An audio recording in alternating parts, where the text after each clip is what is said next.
Hello. Hello. It's Friday. It's Friday and I'm going live. This is not an easy thing to do today.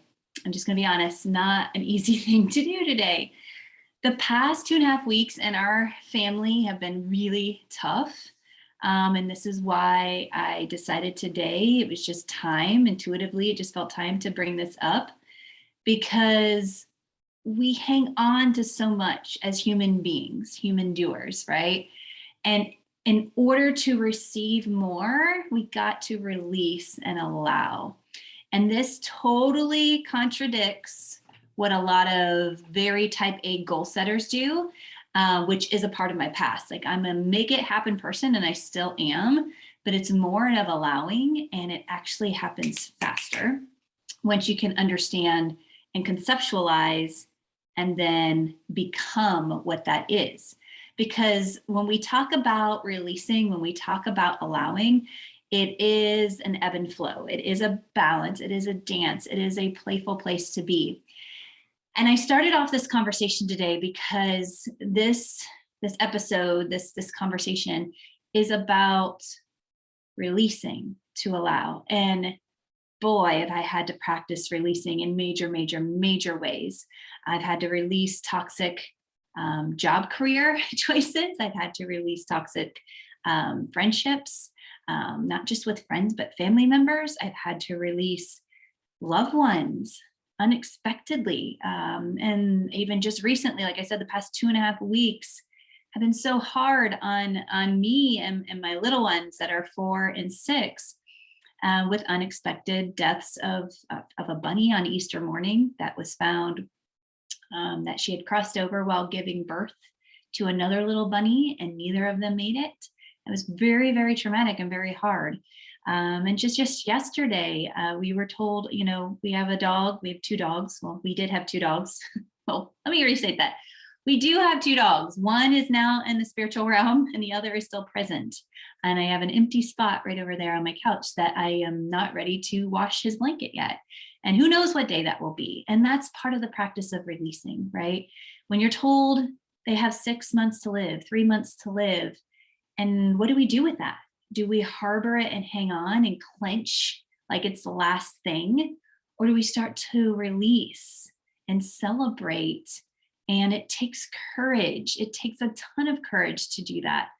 Because here's the thing, especially with Duke yesterday, it was very hard yesterday. I didn't actually think I'd be ready to even speak a little bit about this today without bawling my eyes out, because there have been text messages and conversations that have led me to massive tears. And who knows, this conversation might do that today as well.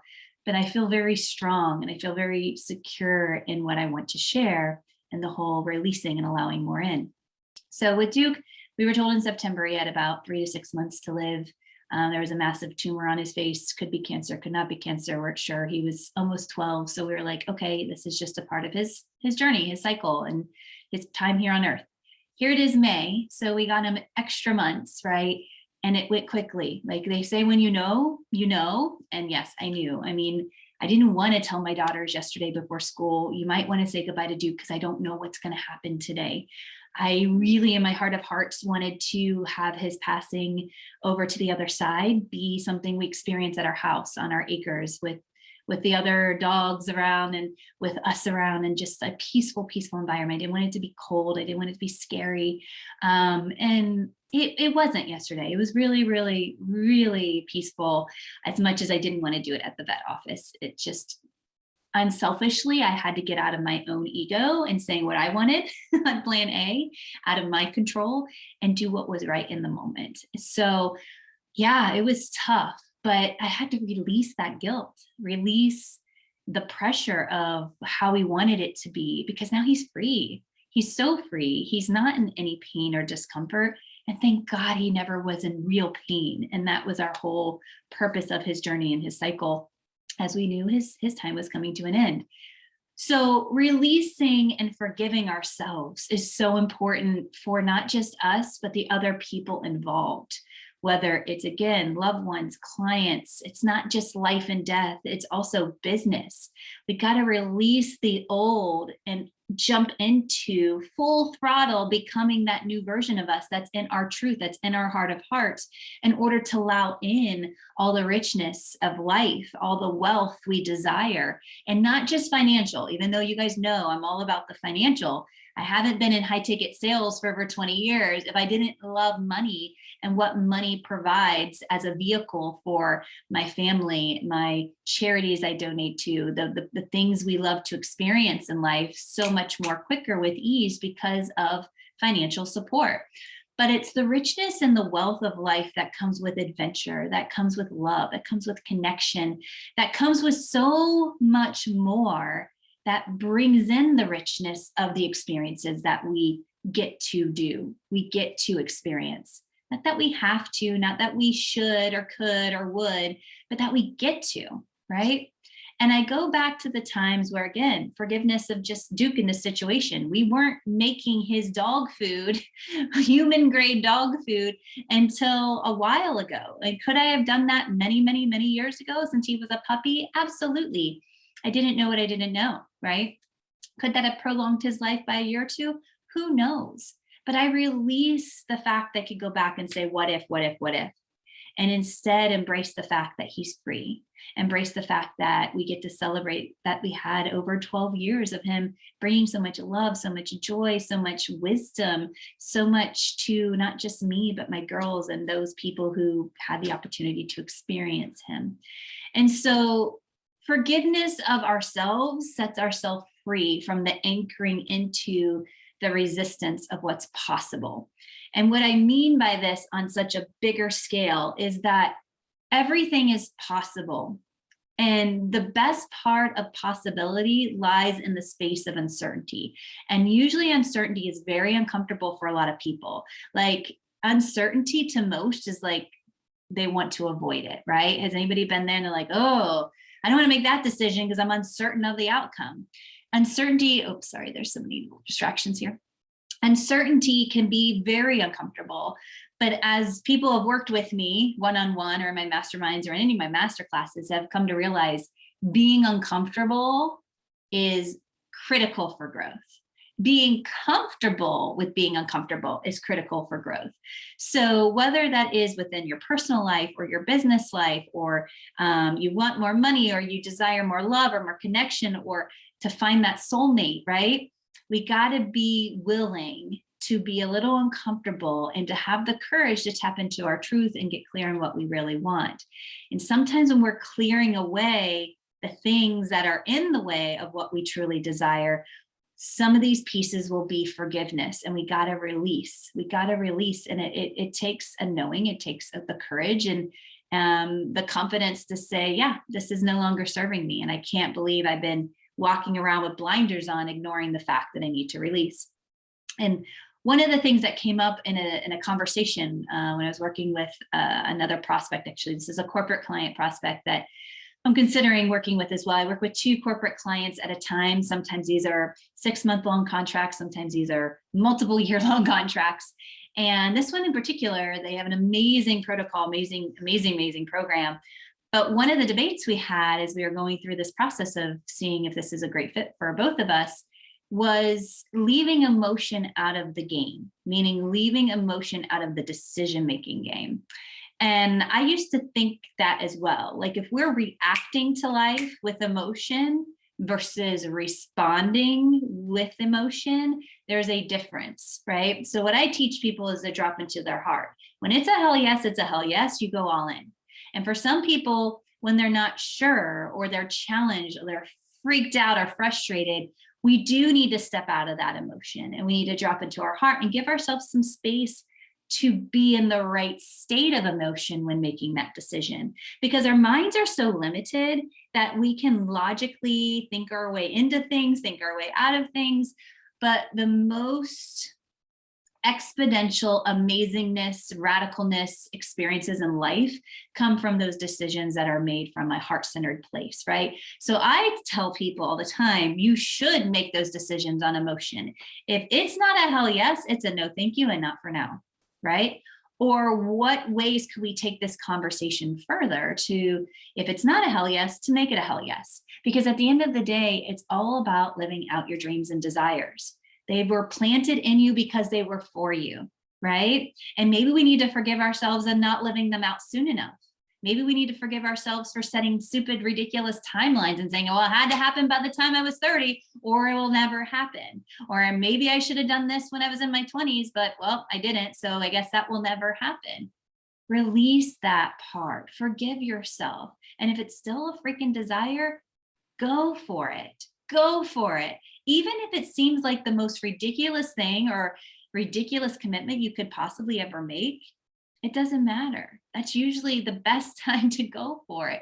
Now, there are ways to do this again that aren't so reckless. Like I have a lot of my clients who do career transitions with me because it seems freaking scary and they don't have that support system and they need that confidence and that clarity and the mechanisms in place to trust themselves that they are making a good decision, right? When your needs are met, when you're building a business around a life that already feels amazing, it does happen with so much ease and so much grace. Or you could totally burn everything down and it could feel very icky and uncomfortable temporarily. But if it is your sole purpose, you'll find the ways for it to be fun and ease and flow because you'll be epically intentional with your time. And that's what's most important with everything that we do or be in life, right? So the other piece of this that I kind of wanted to bring up that sparked this whole idea of allowing more in, because when we allow more in that we love and we desire, that is also part of being free, right? Freedom. Most people used to consider freedom being once I make this much money, then I'll be free to do X, Y, and Z. Well, okay, what would it be like to experience some freedoms before that happens? So we're not just waiting for someday when, because at the end of the day, our freedom is described and determined as individuals, right? What freedom means to me might be completely different than what freedom means to you. But when I release the old paradigms of what freedom is for someone else, then I get to be in my power and do it my way. And I get to impact lives my way. I don't just have to do it the way X, Y, and Z. And honestly, that's the way that feels the best for me anyways, right? I'm a manifesting generator when you look at human design aspects. And when I finally understood what that meant, whoosh, everything was unlocked on so many levels. And I was so grateful to finally have my operating manual that made sense to me here and not just here anymore, right? And one of my favorite quotes that I used to have in the tagline of my emails was from Socrates. And I had to actually rewrite it down because I took it out of my quote of my email and put in my own version because that version didn't sit with me well, right? It did for a while, but then I was like, no, it's way more than this. And the quote is, I cannot teach anybody anything. I cannot teach anybody anything. I can only make them think. And that is Socrates. And I have adored that quote for a decade or more. And then it hit me as I evolve and as I grow and as I reflect on who and what I stand for with my clients and the people I get to work with. It is the same for me as well. I cannot teach anybody anything. Just like I don't give people power, I activate their power within inside them because it's always been there. They've just never had the courage to express it or to step into it, right? And so instead, I say I cannot teach anybody anything. I can only activate them to deeply feel and know in your heart of hearts, not in your head, but deeply feel and know, trust, and take consistent aligned action. And it really isn't as complicated as that all sounds. To know, to trust, to deeply feel, to take that consistent aligned action just means do more every freaking day that feels freaking good. That feels good. Because what happens as we grow older and we have more responsibilities, whether we marry or not, whether we have children or not, whether we're taking care of our elderly parents or adopting children or doing massive things in this world, it gets busier, busier, busier, busier, busier. And then we all of a sudden are like, whoa, are we living or are we just existing? Are we checking things off a bucket list or are we experiencing things that last a lifetime? right? So take today, take this message, if anything, because this was not planned. And usually I have a couple bullets. I hope this sparks and activates something within you today to just look and dig a little deeper, peel back some layers. And where in your life do you need to give yourself some grace? Where and who and what could you give a little forgiveness to, and release that weight? Release that weight and allow more in. Allow more in of what you desire: love, connection, adventure, health, happiness, finances.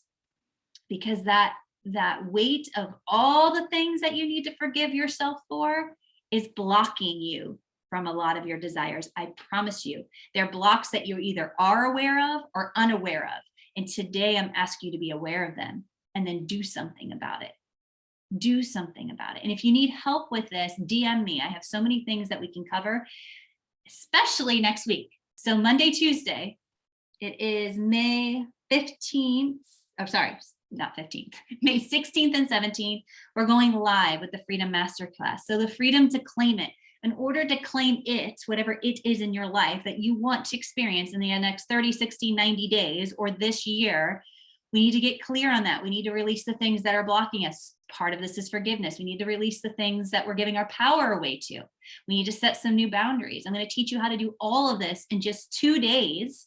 We're going to integrate, we're going to activate, we're going to go deep. So if you're someone who's looking for that, I definitely highly get you involved with the masterclass, the freedom to claim it. It's in my highlights, the link, or I can DM the link to you to register, because it is going to be in a private Facebook group. This is normally $555. And it is worth every penny. And it honestly should be, and my coaches have told me this should be $997. But this is my foundational program. This is my foundational program that I'm finally giving for free. And it is for this month only. And it is the 16th and 17th. And if you're busy those days, it's recorded and you can still ask questions, right? So I highly recommend you jump in, DM me for the link, or go ahead to my highlights and I'm happy to again send it over to you. And in the meantime, what do you need to forgive? Who do you need to forgive? Most importantly, you should start with yourself. Give yourself permission to forgive and to allow more in of what you desire. And until next time, I send you so much love.